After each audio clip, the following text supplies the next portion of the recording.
ஒரு டிக்கெட் 4 படம் உங்கள் டிஸ்னி பிளஸ் ஹாட்ஸ்டாரில். நினைவில் நிற்கும் திருமணப்பட்டு விவாஹா தி சென்னை சில்க்ஸ். 80 டிசம்பரில் நடந்த அந்த போராட்டத்தில் பல உயிர்களை இறந்து பல காயப்பட்டு அதை மீண்டு வர்றதுக்கு ஒரு 43 வருஷம் ஆயிருக்கு. குறிஞ்சாங்குளத்தில் கிடைத்த கனிமம், அவசரமாக தயாராகும் சுரங்கம்,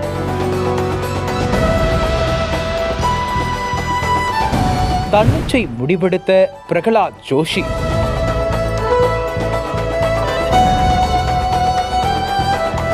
தன்னியாலாக போராடும் துரை வைகோ,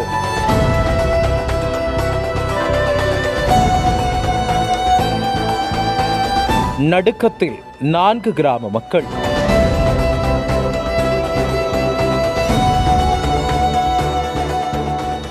இந்தியாவில் ரூபாய் 45,000 கோடி மதிப்பிலான கனிமங்களின் மின் ஏலத்தை புதுடெல்லியில் மத்திய நிலக்கரி மற்றும் சுரங்கத்துறை அமைச்சர் பிரகலாத் ஜோஷி கடந்த நவம்பர் 29ஆம் தேதி தொடங்கி வைத்தார். இதையடுத்து மறுமலர்ச்சி திமுகவின் முதன்மை செயலாளர் துரை வைகோ மத்திய அரசின் அறிவிப்பை கண்டித்து கடந்த டிசம்பர் 2ஆம் தேதி அறிக்கை வெளியிட்டார். அந்த அறிக்கையில் மத்திய அரசு வெளியிட்டுள்ள மின் ஏலத்திற்கு தடை விதிக்க வேண்டும் என அழுத்தமாக தெரிவித்தார். இந்த மின் ஏலத்தில் தமிழகத்தில் தென்காசி மாவட்டம் குருவிக்குளம் ஒன்றியம் திருவேங்கடம் வட்டத்தில் உள்ள குறிஞ்சாங்குளம் கிராம பகுதிகளில் சுமார் 65,646 ஏக்கர் நிலப்பரப்பில் கிராஃபைட் உள்ளதாக தெரிவிக்கப்பட்டு மின் ஏலம் விடப்பட்டுள்ளது. அத்துடன் வெள்ளக்கால் பகுதி, நொச்சிப்பட்டி, வேளம்பட்டி வடக்கு, இலுப்பக்குடி, மண்ணடிப்பட்டி, மாருதிப்பட்டி ஆகிய கிராம பகுதிகளில் வெவ்வேறு வகையான கனிமங்கள் இருப்பதாக கண்டறியப்பட்டுள்ளன. இந்த அறிவிப்பு நடைமுறைப்படுத்தப்பட்டால் விவசாய நிலங்களில் கனிம வளங்கள் வெட்டியெடுக்கப்படும் இடத்தில் இருக்கும் மனிதர்களையும் சுற்றுச்சூழலையும் பெருமளவு பாதிக்கும் என குற்றச்சாட்டு எழுந்தது. இதன் மூலம் நூற்றுக்கணக்கான ஏக்கர் விவசாய நிலங்கள் கையகப்படுத்தப்படும் என அப்பகுதி மக்களிடம் அச்சம் எழுந்தது. இதையடுத்து தென்காசி மாவட்டம் வருவாய்த்துறை, சுரங்கம் மற்றும் புவியியல் துறைகளின் அதிகாரிகள் வட்டாரத்தில் மின் ஏலம் குறித்து விசாரித்ததில் அவர்களும் கனிம வளங்கள் வெட்டியெடுக்கப்படுவதற்கான மின் ஏலம் மற்றும் அதற்கான பணிகள் நடைபெற்று வருவதாக தகவல் தெரிவித்தனர். தொடர்ந்து பேசிய அதிகாரிகள், குருவிக்குளம் யூனியனில் வருகிற திருவேங்கடம் வட்டத்திற்கு உட்பட்ட பகுதியான முக்கூட்டுமலை, மைப்பாறை, சிப்பிப்பாறை, சங்குப்பட்டி, குறிஞ்சாங்குளம் உட்பட பல பகுதிகளில் சுரங்கம் அமைக்கப்படுவதாக தகவல் தெரிவித்தனர். இதையடுத்து கனிம வளம் சுரங்கங்கள் அமையும் பகுதியான குறிஞ்சாங்குளம் பகுதி பொதுமக்கள் பேசுகையில், எங்களிடம் எந்தவித கருத்துக்களும் கேட்காமல் திடீரென மத்திய அரசு மின் ஏலத்தை அறிவித்திருப்பதாக குற்றச்சாட்டுகளை முன்வைத்தனர். மேலும் மின் ஏலத்திற்கான அறிவிப்பு கூட ஆங்கிலத்தில் இருப்பதால் சுரங்கம் பற்றிய முழு தகவல் எங்களுக்கு என்னவென்று தெரியவில்லை என்றும், எக்காரணத்திற்கும் எங்கள் பூர்வீக பகுதியான கரிசல் மண்ணை விட்டு செல்ல மாட்டோம் என சூளுரைத்தனர். தொடர்ந்து பேசிய அப்பகுதி மக்கள், இந்த சுரங்கம் வந்தால் எங்களின் வாழ்வாதாரம் என்ன ஆகும்? அதிலும் குறிஞ்சாங்குளம் பகுதியை மின் ஏலத்தில் குறிப்பிட்டுள்ளதா சொல்றாங்க. இப்படி திடீர்னு வந்து சொன்னா நாங்க என்ன பண்ணுவோம்? எங்க போவோம்?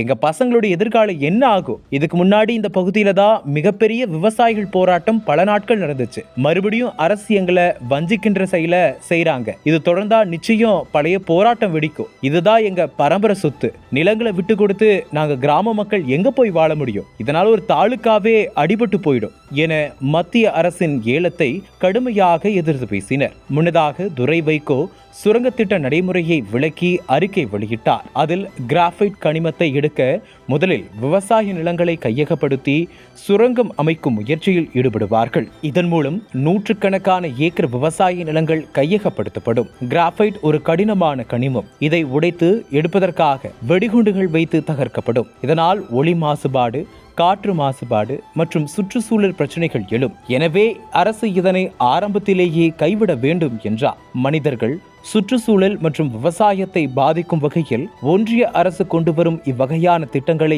ஏற்றுக்கொள்ள முடியாது. இந்த திட்டம் தொடர்பாக தென் தமிழ்நாட்டில் விவசாய பூமியாக உள்ள திருவேங்கடம் வட்டம், குறிஞ்சாங்குளம் கிராமம் உள்ளிட்ட பல்வேறு கிராமங்களில் உள்ள விவசாயிகளின் கருத்துக்களை கேட்டறியாமல் மாவட்ட நிர்வாகத்தையோ தமிழக அரசையோ கலந்து ஆலோசிக்காமல் ஒன்றிய அரசின் சுரங்கத்துறை தன்னிச்சையாக முடிவெடுத்து இருப்பது கண்டிக்கத்தக்கது என மத்திய மோடி அரசை கண்டித்தார். இந்த விவகாரத்தில் தமிழ்நாடு அரசு தலையிட்டு மக்களின் எதிர்கால பாதிப்புகளை உணர்ந்து இத்திட்டத்தை முழுமையாக கைவிட வலியுறுத்த வேண்டும் என கூறினார். அப்படி இல்லை என்றால் மறுமலர்ச்சி திமுக சார்பில் மக்களை திரட்டி போராடும் சூழல் உருவாகும் என தெரிவித்திருக்கிறார். 80 டிசம்பர் நடந்த அந்த போராட்டத்தில் பல உயிர்களை இறந்து பல காயம்பட்டு அதில் மீண்டு வர்றதுக்கு ஒரு 43 வருஷம் ஆயிருக்கு. 43 வருஷம் ஆயிருக்கு. திருப்பி எங்ககிட்ட இப்போ 2023 வந்து நாங்கள் நிலத்தெல்லாம் பிடிங்கிடுவோம், நாங்கள் இது சுரங்கத்தை ஆரம்பிக்க போகிறோம், அதை ஆரம்பிக்க போகிறோம். அது எந்த விதத்தில் நியாயம்? ஒரு வருஷம் இது வந்து நாங்கள் வந்து ஒரு எங்கள் மனநிலை வாழ்கிறதா இல்லை நாங்கள் ஊர் விட்டு எப்படி எங்களுக்கு அது வாழ்வாதாரம் எங்களுக்கு என்ன? அரசு வந்து நாங்கள் செஞ்சுட்டு இருக்க தொழிலை வந்து இப்போ எங்களுக்கு திடீர்னு வேறு மாற்று தொழில் நாங்கள் என்ன பண்ணுறது? இது அரசு வந்து இது ஏன் இதை வந்து பரிசீலனிக்கலை?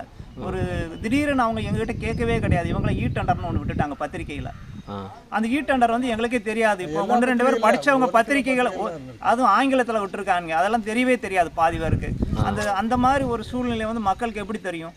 திடீர்னு வாழ்வாதாரம் திடீர்னு நாளைக்கு ஏதாவது வந்து ஊரை விட்டு காலி பண்ணாங்கன்னா நாங்கள் எங்களுக்கு மாற்று தொழில் என்ன இருக்குது? எங்களை நம்பி ஒருத்தர் வீட்டில் 2 பிள்ளைங்க ஸ்கூலில் படிக்கிறாங்க, காலேஜில் படிக்கிறாங்க. ஒருத்தரையும் அந்த விவசாயத்தையும் பார்த்துக்கிட்டு அவங்க பிள்ளைகளையும் படிக்க வச்சுக்கிட்டு அது தொடர்ந்து அவங்கள அடுத்த இது கொண்டு போகிறதுக்கு நாங்கள் அது வருமானத்தை ஈட்டுறதுக்கு உண்டான வழி இது. இந்த விவசாயத்தை விட்டு நாங்கள் எங்கே போவோம்? இது அரசு வந்து ஏன் இதை வந்து பரிசீலனிக்காமல் இந்த ஒரு முடிவு திடீர்னு டெண்டர்னு விட்டுருக்கு? ஏன்னா எல்லாருமே மனதில் பாதிச்சு கஷ்டப்பட்டு ஒருத்தர் வந்து வேற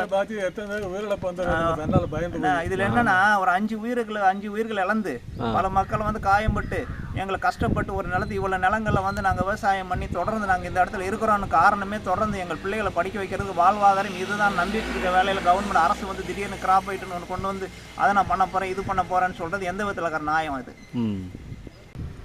ஐயா சுப்பையா. சரி, குறிஞ்சாக்குளம். சரி.